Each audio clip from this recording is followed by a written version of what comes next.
ঠিকানা দিয়েছে ইমাম হুসাইনের কাছে চোর চিঠি যখন ছেড়ে দিয়েছে ইমামে মুসলিম যে এই বায়াত করতে লাগলো হঠাৎ করে ইয়াজিদের কানে খবর পৌঁছে গেল ইয়াজিদের কানে খবর পৌঁছালো ইয়াজিদ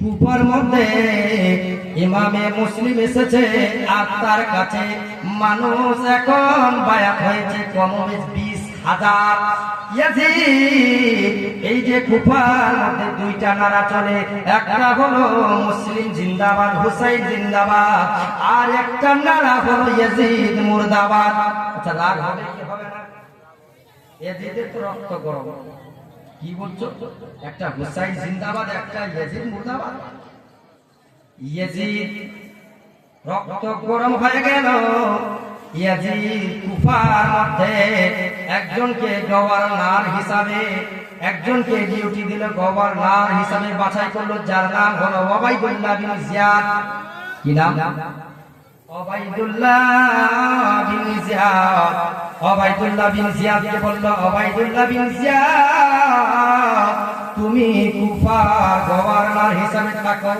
আর মুসলিম বিন আকিলকে খুঁজে বের করো মুসলিম বিন আকিলকে যদি পাও গ্রেফতার করে নিয়ে আসো আর নইলে তার মাথা কেটে নিয়ে আসো যে কোনো হালতে তাকে গ্রেফতার করো ওবাইদুল্লাহ বিন জিয়াদ খুশি হয়ে মুসলিম বিন আকিলকে খোঁজাখুঁজি শুরু করে দিল হযরতে মুসলিমকে খোঁজাখুঁজি শুরু করে দিল খুঁজতে খুঁজতে খুঁজতে খুঁজতে মুখের মধ্যে একটা মাছ কিনে নিয়ে পড়ে গিয়ে উম্মে হানির ঘরে গেল উম্মে হানির ঘরে গিয়ে উম্মে হানিকে বলছে এখানে কি মুসলিম আছে উম্মে হানি বলে তুমি কে বলে আমি হুসাইন হুসাইন যদি হয় তাহলে মুখের মধ্যে মাছ পড়ে আসবে না তুমি হুসাইন হতে পারো না মুখের কাপড় সরিয়ে দেখছে হুসাইন নয় এই তো হচ্ছে কুফার ওবাইদুল্লাহ বিন জিয়াদ যেমনি দেখেছে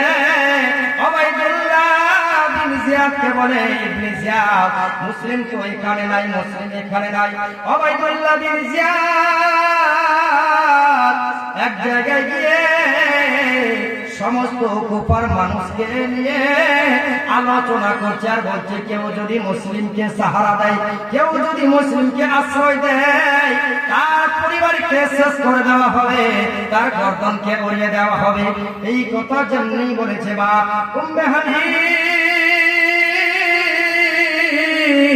এই বক্তব্য শোনার পরে রাস্তা দিয়ে চলে যাচ্ছে যেতে যেতে যেতে যেতে উম্মে হানি চোখের পানি ছেড়ে দিয়ে কান্না করছে আর মনে মনে বলছে ইমামে হুসাইনকে যদি দিয়ে দিয়ে বলছে ওবাইদুল্লাহ বিন জিয়াদের হাতে তাহলে তো আমার জিন্দেগি আর দুনিয়া বরবাদ হবে আখিরাতে বরবাদ হবে কিয়ামত পর্যন্ত মানুষ আমাকে গালিগালাজ করবে এটাই আমি হযরতে মুসলিম বিন আকিলকে ইবনে জিয়াদের হাতে দিব না যদি জীবন যাই যা জীবন গেলে ঈমান যাবে না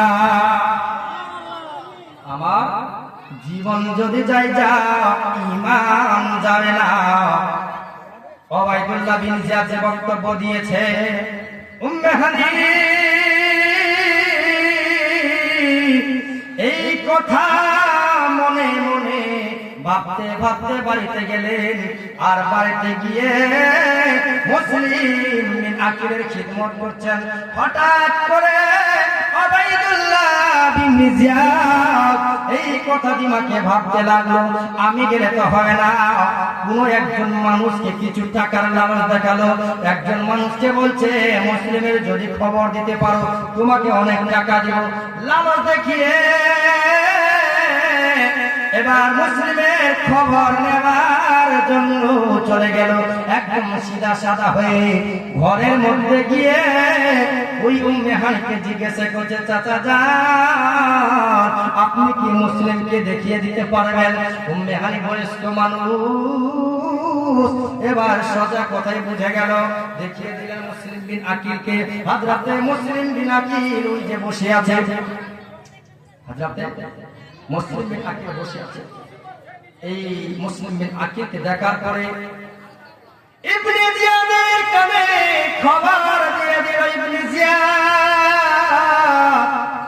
মুসলিম বিন আকিল উম্মে হানির বাড়িতে আছে। যেমনি খবর দিয়েছে উম্মে হানিকে গ্রেফতার করে নিয়ে আসলো। গ্রেফতার করে নিয়েছে উম্মে হানিকে বলছে, হানি তুমি মুসলিমের খবর দিবে কিনা বলে কোথায় আছে মুসলিম?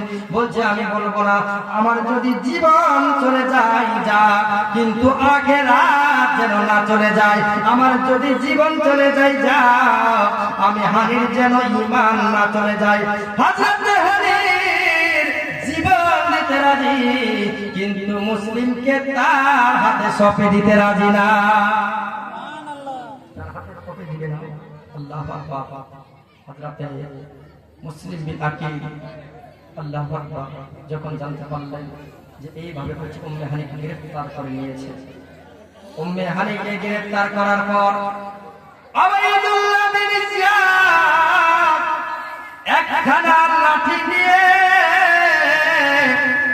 উম্মে হানির মাথার মধ্যে একটা বাড়ি মেরেছে। উম্মে হানির যে রক্ত পড়তে শুরু হলো, একজন ব্যক্তিকে ইশারা করলো, একজন জালিমকে ইশারা করলো, উম্মে হানির মাথা আলাদা করে দাও, উম্মে হানির মাথা কেটে দুই টুকরা আলাদা করে দাও, বডি থেকে মাথাটা আলাদা করে দাও। এমন তলোয়ারের আঘাত করেছে উম্মে হানির মাথা যেন আলাদা হয়ে গেল। সকলে বলুন ইন্না লিল্লাহি ওয়া ইন্না ইলাইহি রাজিউন। এবার হযরতে মুসলিম বিন আকিল দুই সন্তানকে নিয়ে রাস্তায় রাস্তায় চলে যাচ্ছে বাবা।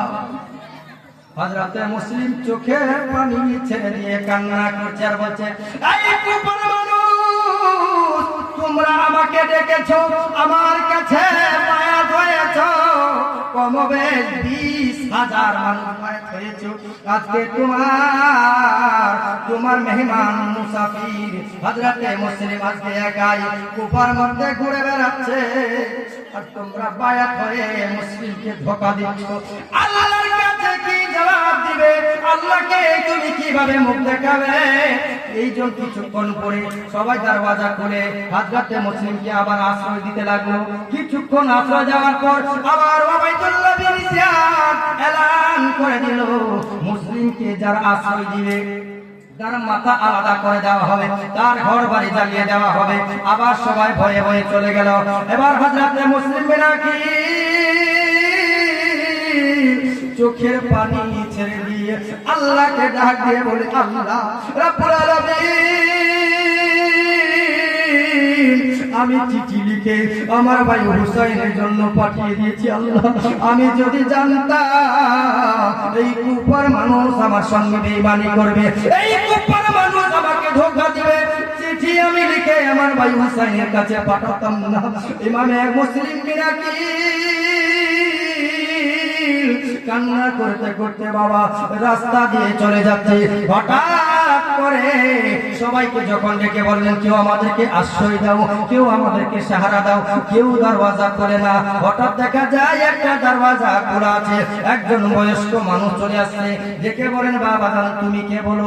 হযরত মুসলিম বলছেন, চাচা জান, আমরা অন্য কেউ নয়, অন্য কেউ নয়, আমরা মদিনার মুসাফির, আমার নাম হলো হযরত মুসলিম বিন আকিল। আমরা মদিনা থেকে এসেছি, আমরা মুসাফির হয়ে এসেছি, আমরা নবীর নওয়াজ, আমি নবীর নওয়াজা, আমি ইমাম হুসাইনের চাচাতো ভাই। যেমনি কথা বলেছে ওই বয়স্ক মানুষ, ওর নাম হলো কাজী শরীফ, সাথে সাথে যেন পায়ে পড়ে গেলেন আর বলছে, মুসলিম, ও মুসলিম, আমাকে ক্ষমা করে দাও, আপনাকে চিনতে পারিনি, আপনি আমার ঘরের মধ্যে চলেন। হযরত মুসলিম আল্লাহকে ডাকে বলে, আল্লাহ এই কুফার মানুষ আমার সঙ্গে বেঈমানি করেছে, আমাকে ধোঁকা দিয়েছে গো আল্লাহ রাব্বুল আলামিন, আমি যদি শহীদ হয়ে যাই আমার দুই সন্তানের কি হবে? আমার কোটি কোটি বাচ্চা, আল্লাহ আমার আমার এই সন্তানের কি হবে? রব্বুল আলামিন, আমার বাচ্চা দুইটা কিভাবে মদিনায় যাবে? আল্লাহ, আমার বাচ্চা দুইটাতে এতিম হয়ে যাবে।